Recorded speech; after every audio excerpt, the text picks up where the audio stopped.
Vegetable தம் பிரியாணி. தம் கட்டி முடித்த உடனே போட்டு கும்முன்னு இழுக்கிற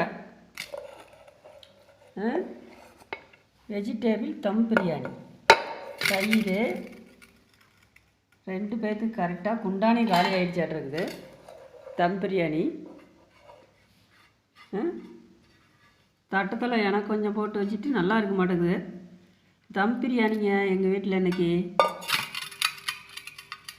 தம் பிரியாணிக்கு தயிர், வெங்காயம் தான் மழை பெஞ்சிருக்குது அப்படின்னு சொல்லிட்டு சீவி வைக்கல. இதுதான் தம் பிரியாணி. நீங்களும் இந்த மாதிரி செஞ்சுப்பாங்க. அடுத்தது இந்த தம் பிரியாணி பற்றி உங்களுக்கு அடுத்த வீடியோவில் விளக்கம் கொடுக்குறோம். நாங்கள் இன்றைக்கி தம் பிரியாணி சாப்பிட்றோம் எங்கள் வீட்டில். தம் பிரியாணி